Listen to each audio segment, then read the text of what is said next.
ঈদে মিলাদুন নবী আলেমের পদস্খলন, আলেমের ভুল ফতোয়া, এটাই সমাজকে নষ্ট করে দিবে। বুঝবে ওই আলেমগুলো সেই দিন কিয়ামতে যে বুঝিয়ে দিতে হবে ঈদে মিলাদুন নবী কাকে বলে। সেই গরুর গোস্ত আর একটা কুকুর জবাই করে গরুর গোস্ত কোনো পার্থক্য আছে? এটা আমি গোলাম রব্বানী জানি না।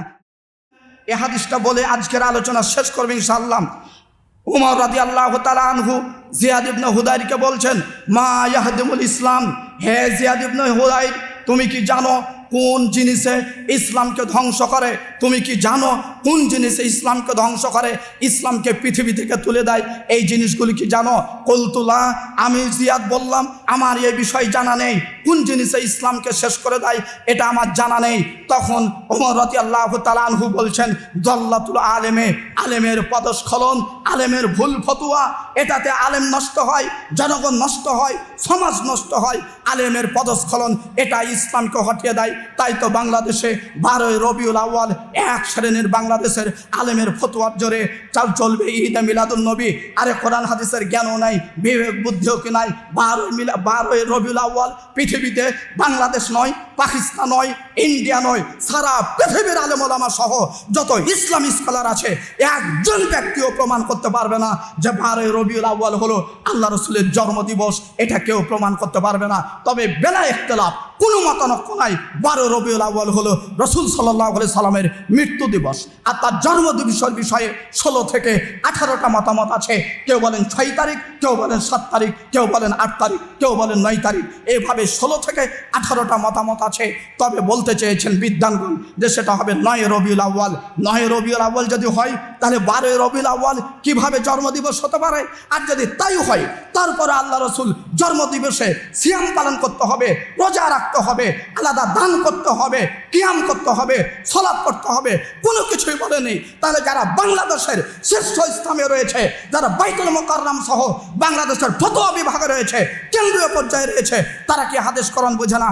তারা কেন সরকারি ছুটি ঘোষণা করলো যে 12 রবিউল আউয়াল ঈদে মিলাদুন নবী? তাই তো উমর বলছেন, সাল্লাতুল আলেম, আলেমের পদস্খলন, আলেমের ভুল ফতোয়া, এটাই সমাজকে নষ্ট করে দিবে।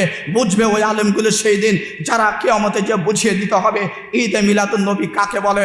সম্মানিত সমবেত মুসল্লিবৃন্দ, আল্লাহ রসুলের যদি জন্মদিবস পালন করা না হয়, আল্লাহ রসুলের জন্মদিবস যদি পালন করা না জায়েজ হয়, তাই তো সাহাবীরা করেননি, তাই তো তাবেঈরা করেনি, তাই তো তাবেঈরা করেনি।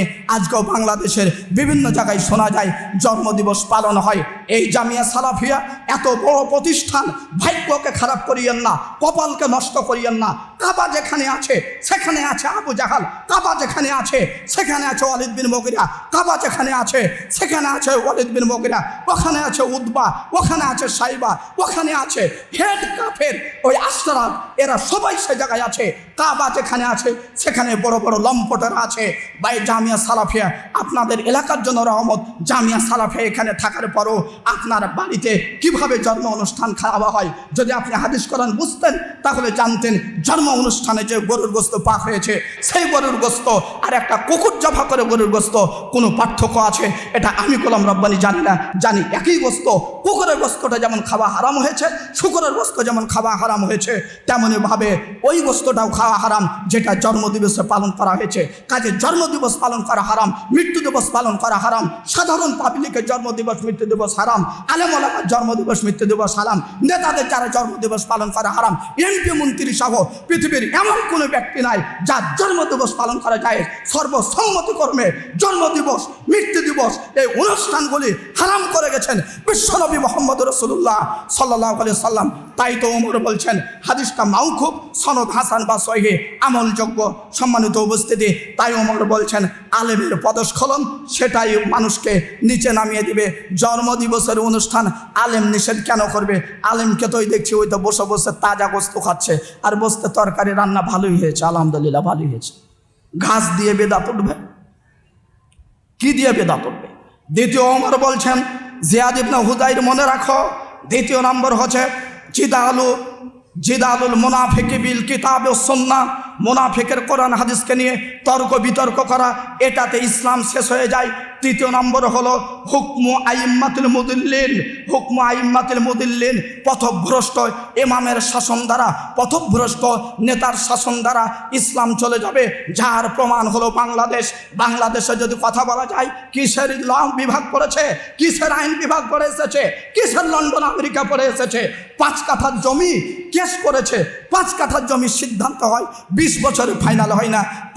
5 কাঠা জমির সিদ্ধান্ত হতে যদি 20 বছর লাগে, তাহলে ওই কোর্টকে কোর্ট বলবেন, হাইকোর্ট বলবেন, না সুপ্রিম কোর্ট বলবেন, নাকি তারা জানা মানুষ, নাকি আইন বিভাগ? আপনি বলেন। 5 কাঠা জমির সিদ্ধান্ত যদি 20 বছর পরে হয়, তা আপনি খাবেন কখন? তাই তো আল্লাহ রসুল বলছেন হুকমু আইম্মাতুল মুদিল্লিন, পথভ্রষ্ট শাসকের নেতৃত্ব যদি থাকে তাহলে ইসলাম চলে যাবে। ঠিকই চলে গেছে, ঠিকই চলে গেছে। নাই আর আলোচনার সামনে না গিয়ে আজকের মতো এখানে আলোচনা শেষ করছি। কাজে যারা যে যেখানে রয়েছেন কোরআন হাদিস মোতাবেক জীবনযাপন করার চেষ্টা করবেন। বাংলাদেশে এই হাদিসের শেষ অংশটা খুব চূড়ান্তভাবে চলছে। হুকমু আইম্মাতুল মুদিল্লিন, যত জায়গায় যত সিদ্ধান্ত, সব সিদ্ধান্তগুলো কোরআন হাদিসে না হওয়া যার জন্য কিভাবে কোরআন হাদিসের সিদ্ধান্ত দিবে? যে উকিল আছে, যে ব্যক্তি সাধারণভাবে মেম্বারে দান করেছে, তিনিও 2 পয়সা লিখতে পড়তে জানেন না। যিনি চেয়ারম্যান, তিনিও লিখতে পড়তে জানেন না। ওসিডিসি কিছুটা জানে, তবে কোরআন হাদিসের জানা নাই। সচিবালয়ে বসে আছে সব বিদেশি পাস, যারা কোরআন হাদিসের জ্ঞান নেই, যারা ল বিভাগ করে এসেছে, কোরআন হাদিস জানতে চায় না। তাই তো একটা মানুষের টাকা কিভাবে খেতে হবে, তাই কেসের শুধু দিন ফেলতে থাকে। হাকিম কোর্টে দিন ফেলছে, আজকের ডেট সামনের ডেট, তারপরে দেখা গেল যে আপনি আল্লাহ আল্লাহ বলছেন যে আর আমি সিদ্ধান্ত নিব না। কেসটা খারিজ হয়ে বের হয়ে আসলে আলহামদুলিল্লাহ, কারণ জমি তো 5 কাঠা, কিন্তু টাকা চলে গেছে 5 বিঘার। কাজে জমিটা শেষ হয় না কেন? খালি কেসটা খারিজ হোক, এখন আপনার সিদ্ধান্ত নেবেন না। এটাকে বলে হুকমু আইম্মাতুল মুদিল্লিন। তাই তো বিখ্যাত তাবি মুহাম্মদ ইবনে সিরিন তিনি বলছেন, আন ইবনে সিরিন ক্বাল, তিনি বলছেন ইন্না হাযাল ইলম দিন, নিশ্চয় এই ইলমটা হলো দিন। কাজে তোমরা ফাংদুরু মিম্মান তাখুদুনা দীনাকুম, রাওয়াহু মুসলিম। তোমরা কোথা থেকে ইলম নিচ্ছ এটা দেখো। মুসলিমের মুকদ্দমাতে হাদিসটা পাবেন। সম্মানিত সমবেত মুসল্লিবৃন্দ, কাজেই যে কথাগুলি বলেছি, আল্লাহ রাব্বুল আলামিন আমাদের সকলকে যেন জেনে বুঝে আমল করার তৌফিক দান করেন।